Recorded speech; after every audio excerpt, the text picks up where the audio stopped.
Here's something that will make you uncomfortable.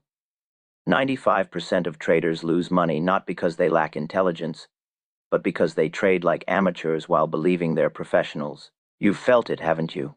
That gut-wrenching feeling of watching your capital evaporate, the hope turning to despair, the endless cycle of chasing profits only to be left with less than you started. This isn't about market knowledge or technical analysis skills. It's about identity. The amateur sees a hot stock tip and immediately calculates potential profits, imagining the wealth those gains could fund. The professional sees the same tip and immediately calculates potential losses, asking, "What is the most I can lose on this trade?" This single shift in perspective separates the 95% who struggle from the 5% who consistently thrive. It's the difference between a gambler hoping for a lucky streak and a seasoned business owner managing probabilities and protecting capital. Jesse Livermore understood this distinction perfectly, but not without immense personal cost. Before his legendary runs that made him over $100 million, he lost everything multiple times, falling prey to the very same amateur mistakes that destroy accounts today. He started young in the chaotic bucket shops, where he was often right about market direction but wrong about risk management. His early brilliance was undermined by over-leveraging, emotional decisions, and ego-driven trades. The transformation wasn't a sudden epiphany but a brutal education in self-mastery. He realized that his biggest enemy wasn't the market but the man in the mirror. Livermore had to learn that being right about direction meant nothing without proper position sizing and risk control. His fortune-building phase began when he stopped trying to outsmart everyone and started understanding human nature, including his own psychological weaknesses. He learned to listen to the tape rather than fight it, to embrace waiting as an active position rather than a passive delay. What separates these identities in real-time trading decisions? Amateurs focus on being right, often holding losing positions out of ego, refusing to admit mistakes. Their identity becomes intertwined with each trade. Professionals focus on making money, understanding that being wrong is inherent to trading success. They manage wrongness profitably without attachment to initial thesis, when markets provide contrary evidence. Amateurs crave action, feeling compelled to be constantly active, believing that doing something is always better than doing nothing. This leads to overtrading, chasing small moves, and accumulating stress with commissions. Professionals embrace waiting as a position, viewing capital as a strategic resource deployed only when probabilities align. They preserve mental and financial capital for high-probability setups. Amateurs add to losers, pouring good money after bad, doubling down on mistakes while hoping for miraculous recoveries. Professionals cut losses fast, viewing them as necessary business expenses. And when they're right, they let winners run rather than taking quick profits. Picture two traders eyeing the same stock at 50. Alex, the amateur, buys at 50. Alex, the amateur, buys at 50. The stock drops to 48. He rationalizes it is a temporary dip and adds more shares to get back faster. When it prints 48. He rationalizes it as a temporary dip and adds more shares to get back faster. When it prints 46, he adds again, convinced it's now a bargain. His average cost is 48. Booth's mind is hostage to hope and denial. The downtrend funds his escalating emotional investment. His capitalisti dupe in a losing venture, preventing him from taking new opportunities. Meanwhile, Jane, the professional, B. Ought at 48. Booth's mind is hostage to hope and denial. The downtrend funds his escalating emotional investment. His capitalisti dupe in a losing venture, preventing him from taking new opportunities. Meanwhile, Jane, the professional, B. Out at 50 with a predetermined stop at 49.25. Risk exactly 0. 5. 49.25. Risk exactly 0. 5. 100,000 account.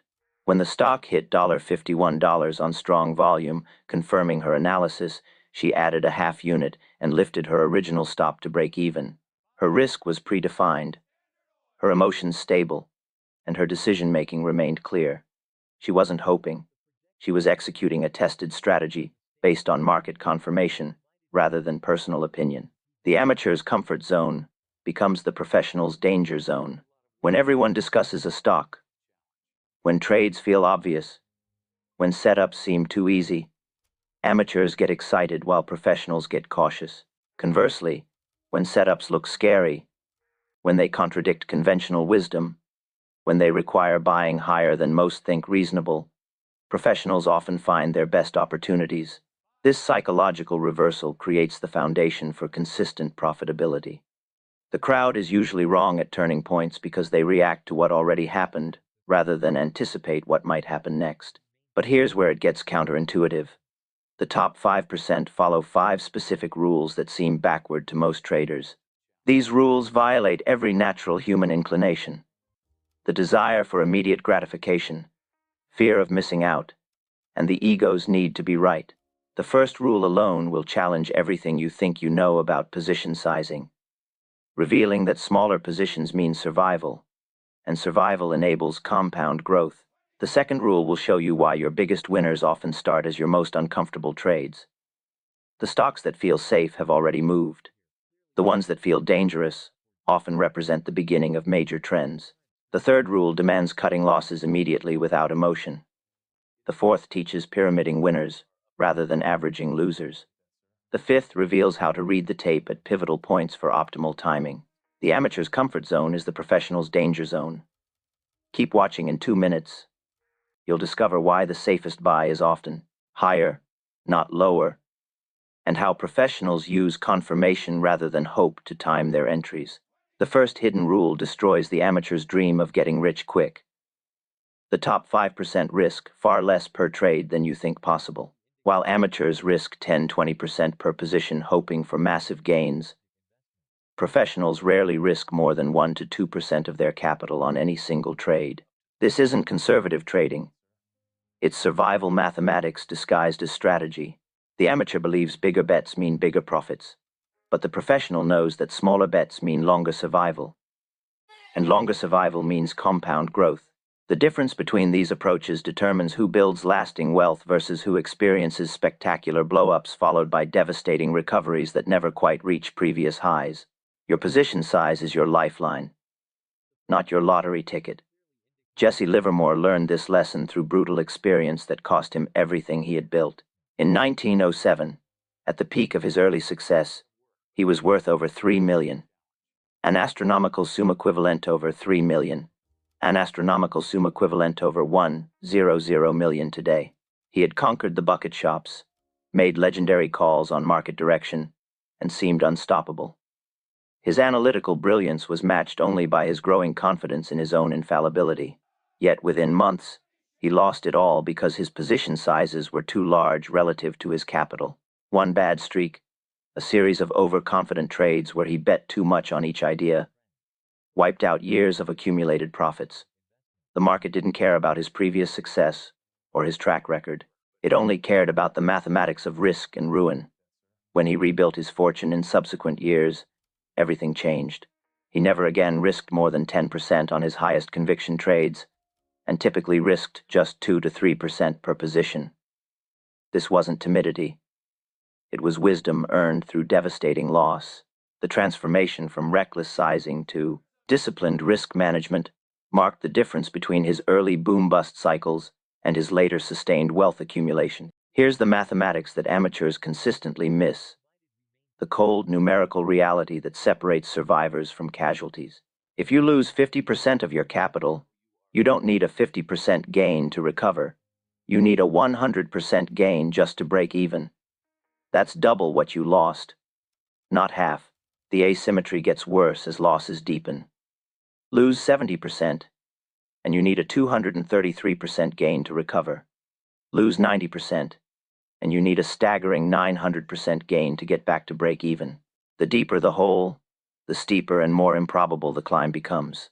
This mathematical trap destroys accounts because most traders experience significant drawdowns but never connect the dots between their position sizing and their inability to recover.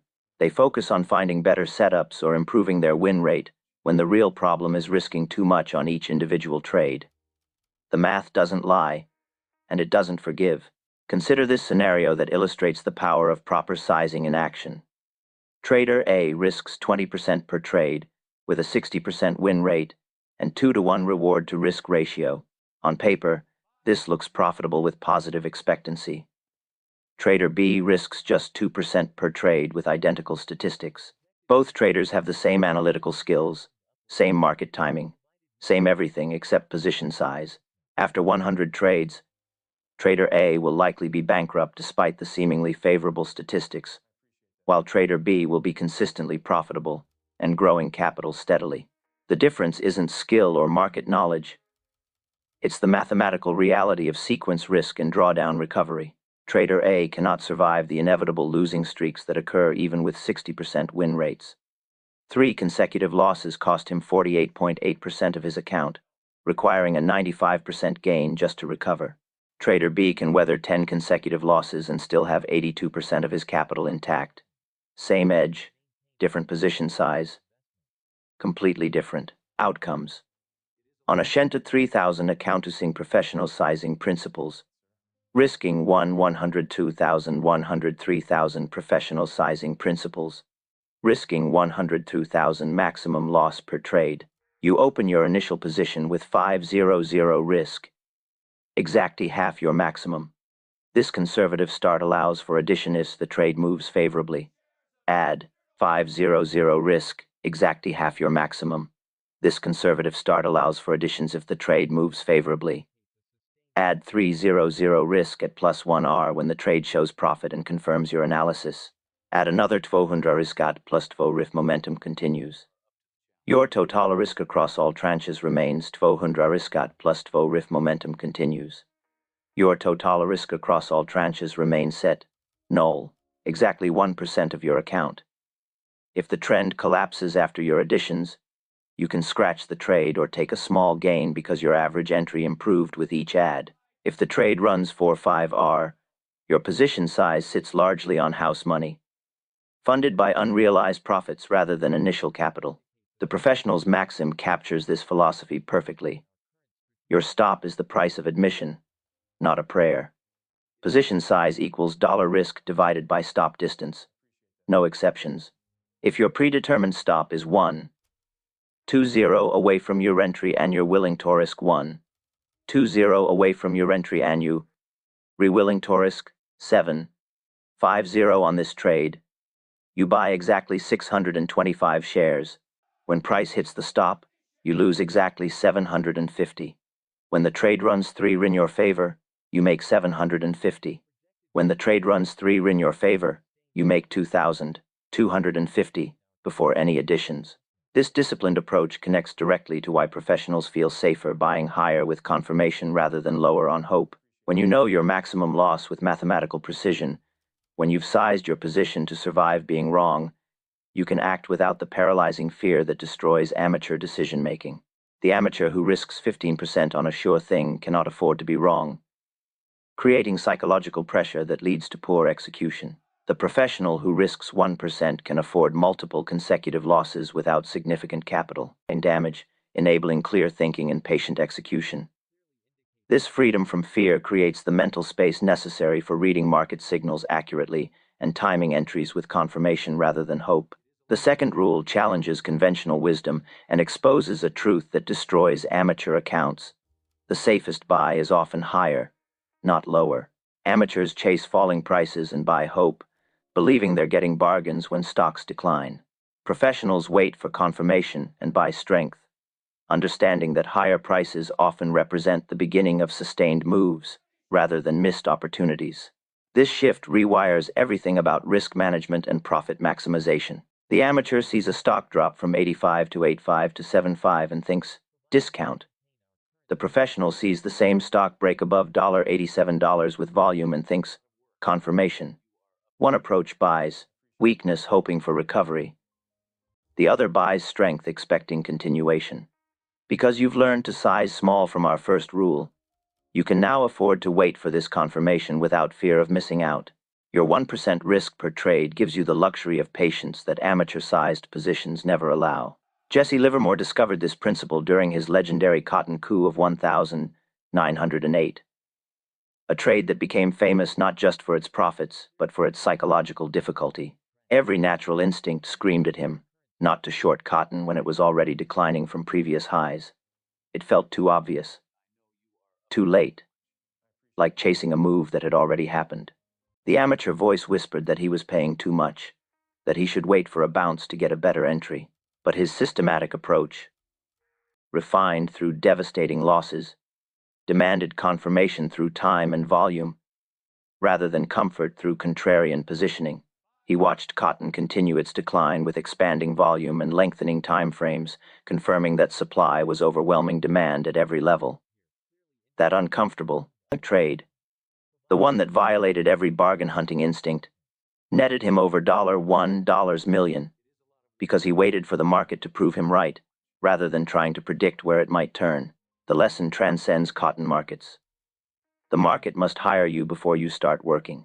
Here's the psychology that separates consistent winners from perpetual strugglers. When a trade feels comfortable, when it aligns with your instincts and seems obviously correct, the crowd likely agrees with you. When the crowd agrees, the easy money has typically been made by earlier participants who positioned before the obvious became obvious. The uncomfortable trades, ones that make your stomach turn and contradict conventional wisdom, often represent the greatest opportunities because they require acting against human nature. Most people cannot buy strength because it feels like paying too much. Most people cannot sell weakness because it feels like giving up too soon. This psychological barrier creates persistent opportunities for those disciplined enough to act on confirmation rather than comfort. The market rewards those who embrace discomfort in service of systematic execution. Your identity as a professional trader depends on this reversal. Amateurs seek comfort. Professionals seek confirmation. Picture a Federal Reserve announcement day where policy decisions whip prices violently in both directions. Amateurs see the initial spike in their favorite stock and immediately trade the first breakout, buying hope disguised as momentum. Professionals prepare differently, marking pivotal points hours before the announcement. Yesterday's high at 128.5. The morning low at 128.5. The morning low at 126.75. The morning low at 126. The morning low at 126.75. The morning low at 126. The morning low at 126. The weekly resistance at S. 130.25. These levels represent where supply and demand previously battled for control. After the Fed announcement create chaos and volatility subsides, price reclaims the morning low with authority, then pushes through the daily high at 130.25. These levels represent where supply and demand previously battled for control. After the Fed announcement create chaos and volatility subsides, price reclaims the morning low with authority, then pushes through the daily high at 128.5 with 150% average volume and steady bidding. The professional doesn't buy immediately. He waits for a 5-minute close above 128.5, confirming buyer commitment rather than news reaction. Then he waits for a pullback that holds above their acclaim level, proving previous resistance has become support. Only then does Hebiyat 128.5, confirming buyer commitment rather than news reaction. Then he waits for a pullback that holds above their acclaim level, proving previous resistance has become support. Only then does Hebiyat 129.0 with a stop at 128.25. His entry is higher than Amateur's 128.25. His entry is higher than Amateur's 127.50 panic buy, but his risk is defined and his probability dramatically higher. The protocol for confirmation-based entries requires systematic preparation and disciplined execution. Mark pivotal points on multiple timeframes before moves occur. Daily highs and lows, weekly levels, gap areas, and volume-weighted average prices. These aren't arbitrary lines but represent actual battlegrounds where buying and selling pressure reached equilibrium. Require triple confirmation before committing capital. Price must move decisively through the pivotal level. Volume must expand, showing conviction, and time must validate the breakout through sustained action rather than brief spikes. Use time filters to avoid chaos. Skip the first 15 to 30 minutes unless trading planned news with predetermined levels. Apply the 3-bar rule after breakouts. Wait for either a retest that holds or a second push with continuing volume. If it's real, it will give you time. This maxim separates professionals from amateurs. Real moves develop with conviction over time. False moves disappear quickly, trapping eager amateurs who interrupt the market mid-sentence. But confirmation-based entries only work if you can cut losses quickly when the market proves your analysis wrong. The third rule completes your defense system. And separates professionals from amateurs more decisively than any other principle. Cut losses immediately and without emotion. While amateurs hope and pray that losing trades will recover, treating stop losses as suggestions rather than commands. The top 5% treat stop losses as non-negotiable business expenses, as predictable as rent or utilities. This isn't about admitting defeat. It's about preserving capital for the next opportunity where probabilities align in your favor. The amateur sees a stop loss as personal failure, a blow to their ego and analytical abilities. The professional sees it as tuition paid to the market for valuable information about supply and demand dynamics at specific price levels. Your relationship with losses determines your long-term survival more than your relationship with winners, because losses compound against you while winners compound for you. Jesse Livermore's most famous maxim captures this philosophy with brutal clarity. The first loss is the best loss. He didn't arrive at this wisdom through theoretical study, but through devastating personal experience that cost him fortunes multiple times. In his early career, despite his uncanny ability to predict market direction, his ego prevented him from admitting when he was wrong. He would hold losing positions for weeks, convinced that his analysis was superior to market action. Small losses became large ones as he averaged down or simply refused to exit. Large losses became account killers that wiped out years of accumulated profits in single trades. The market taught him that it doesn't care about your opinion, your research, or your financial needs. It only responds to supply and demand at current prices. In his later years, after rebuilding his fortune through painful lessons, he never let a loss exceed his predetermined limit, regardless of how strongly he believed in the position. This transformation from ego-driven holding to systematic cutting marked his evolution from boom-bust cycles to sustained wealth building. The amateur's internal dialogue during a losing trade reveals the psychological trap that destroys accounts. It's just temporary. The fundamentals haven't changed. This is just market noise. I'll wait for it to come back. Each rationalization digs the hole deeper, transforming a manageable loss into a portfolio-threatening disaster. The professional's response cuts through emotional attachment with clinical precision. The market is telling me I'm wrong. My thesis assumed buyers would step in at this level, but they haven't. Time to exit and reassess. This isn't pessimism, it's realism. The professional understands that being wrong is part of the business, not a character flaw. Markets provide constant feedback through price action. And ignoring that feedback because it contradicts your opinion is expensive arrogance. The tape is not a negotiation, it is a verdict. This principle transcends simple risk management because it reframes the entire concept of trading success. This isn't about being right on individual trades. It's about being profitable over series of trades. A trader who wins only 40% of the time can still be highly profitable if their average winner is 3 times larger than their average loser. Consider the mathematics. 100 trades with 40% winners means 40 winning trades, averaging plus 3R each equals plus 120R total profit. The 60 losing trades, capped at 1R each, equals 60R total loss. Net result, plus 60R profit despite being wrong 60% of the time. This mathematical reality works because losses are systematically capped while winners are allowed to run. The downside is controlled. The upside breathes freely. Amateurs chase high win rates and destroy their accounts. Professionals manage loss size and build wealth systematically. Consider Jamie's transformation while trading a Sound-Naut account. As an amateur, Hirisk de 5, 1 Sout Mil Naut account. As an amateur, Hirisk de 5 Sout Mil, representing 10% of his capital and breaking him mentally. The psychological damage exceeded the financial damage because he couldn't afford to be wrong again. This pressure led to hesitation, second-guessing, and missed opportunities. As a professional, Jamie risks exactly 0.75% per idea, which equals 750 maximum loss per trade. Hesitate stops where his thesis is, not where it feel comfortable. If he believes buyers will defend, 750 maximum loss per trade. Hesitate stops where his thesis is, not where it feel comfortable. If he believes buyers will defend 4.5 based on previous support, his stop goes at 44.75, below the level that would invalidate his analysis. His size is his position to fit the stopping the formula. Position size equals 44.75, below the level that would invalidate his analysis. He says his position to fit the stopping the formula.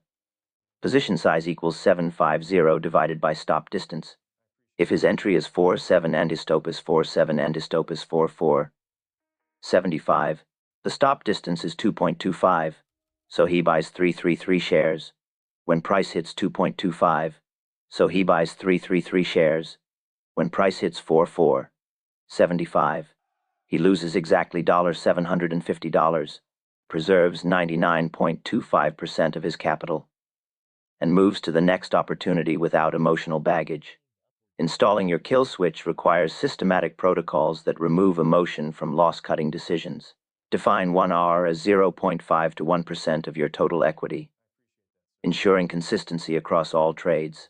Set stops where your thesis dies, beyond pivotal points where previous buyers or sellers showed commitment, not at arbitrary percentage levels that feel comfortable. Move stops only forward as trades develop favorably.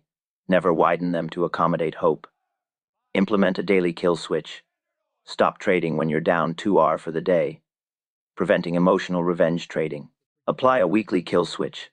Stop trading when you're down 6R for the week, forcing a cooling off period for reassessment. Use the 3-strike rule. After 3 consecutive losses in any trading theme or setup type, pause that approach and review your analysis. These protocols create systematic boundaries that protect both capital and psychology simultaneously. With losses controlled through these mechanisms, you finally have the foundation to pyramid winners like a professional, adding to strength rather than weakness. The final rules reveal how the top 5% turn good trades into great ones, transforming modest positions into substantial profits through 2 interconnected skills. They add to winners rather than losers, and they read the tape at pivotal points to time their entries with surgical precision. This isn't about chasing every price movement or gambling with oversized positions. It's about disciplined expansion when the market pays you to be right. The amateur celebrates small wins and takes profits too early, afraid of giving back gains. The professional knows that true wealth is built by scaling into confirmed strength, letting the market finance larger positions through unrealized profits. Having mastered cutting losses fast and sizing small initially, professionals gain the psychological freedom to be aggressive when probability aligns with price action. This reversal of natural human instinct creates the asymmetric risk-reward profiles that compound wealth systematically over time. Jesse Livermore perfected pyramiding during his legendary wheat trade of 1909, a masterpiece of systematic position building that demonstrates these principles in action. He didn't start with an enormous position based on his conviction about wheat fundamentals. Instead, he initiated a modest stake, risking a conservative amount as we've discussed in previous rules. As wheat moved decisively in his favor, confirming his analysis through sustained buying pressure and expanding volume, he added more contracts at progressively higher prices. Each addition was systematically smaller than the previous one, creating a true pyramid structure where his largest position sat at the most favorable prices. His first entry might have been 1,000 bushels at 1.05. When wheat reached 1.05, when wheat reached 1.15 with strong volume confirmation, he added 500 bushels. At 1.25, with continued momentum, headed 250 bushels. This single trade, managed through careful pyramiding over several months, generated over 1.25, with continued momentum, headed 250 bushels. This single trade, managed through careful pyramiding over several months, generated over 3 million, because he let the market hire him at increasing rates rather than taking quick profits and watching from the sidelines. The key insight: his risk decreased as his position size increased because each addition was funded by unrealized profits from earlier tranches. The psychology separating amateurs from professionals becomes crystal clear in pyramiding situations. Amateurs look at their small initial position and think with regret, "I should have bought more initially. I missed the big move." This backward-looking perspective creates emotional pain and typically leads to either impulsive, oversizing on the next trade, or premature profit-taking from fear of giving back gains. Professionals look at the same situation and think strategically. The market is confirming my analysis through sustained strength. Time to increase exposure while my thesis remains valid. The amateur regrets missed opportunity and often does nothing constructive. The professional capitalizes on confirmed opportunity by adding systematically. This forward-looking perspective transforms market confirmation into profit maximization. One approach creates regret and paralysis. The other creates systematic wealth building through disciplined execution. The protocol for safe pyramiding removes emotion and creates systematic rules that work, regardless of market conditions. Start with 0.25 to 0. 5R risk on your first entry, ensuring room for significant additions if the trade develops favorably. On a 100,000 account risking 100,000 account risking 1500. Add only after achieving +1R profit or after price. Decisively reclaims a pivotal point with volume and time confirmation. Scale each addition smaller. If your first entry risked 500, your second addition risks 500. Your second addition risks 300.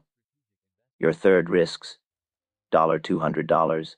This creates the pyramid structure where your largest position sits at the most confirmed prices. Raise stops on prior tranches to break even or small profits as you add, locking progress and reducing overall portfolio risk. Using our example, when you add the second tranche, move your stop on the first to break even. When you add the third, move stops on earlier tranches into profit. Stop adding after 3 tiers or if momentum fails, preventing pyramiding from becoming averaging up into weakness. Never add if your stop would widen or if your blended risk exceeds your original plan. But pyramiding requires perfect timing, and that's where tape reading becomes essential. The tape whispers before it shouts, revealing supply and demand imbalances before they become obvious to the crowd. Pivotal points represent price levels, where supply or demand last won decisively, prior highs and lows, gap areas, volume-weighted average prices, and key moving averages. When price retakes a pivotal point with expanding volume and sustained time, the market is paying you to be right about direction. Mark these levels across multiple time frames before they become relevant. Demand triple confirmation before adding. Price must move decisively through the level. Volume must expand, showing institutional participation, and time must validate the move through sustained action rather than brief spikes. A system buying through pivotal points with triple confirmation can win only 40% of trades and still generate substantial profits if average winners reach 2.53R while losers are capped at 1R. Pay up for confirmation. It's cheaper than hope. This maxim closes our loop and encapsulates the entire professional approach. The hidden rules aren't secret patterns or proprietary indicators. They're time-tested principles. Cut losses fast. Size small first. Wait for confirmation. Add only when right. Read the tape at pivotal points. Master these 5 rules, and you join the 5% who consistently profit. The next video reveals professional sell rules and distribution patterns, showing you how to exit like a master when trends mature and smart money begins distributing shares to the crowd.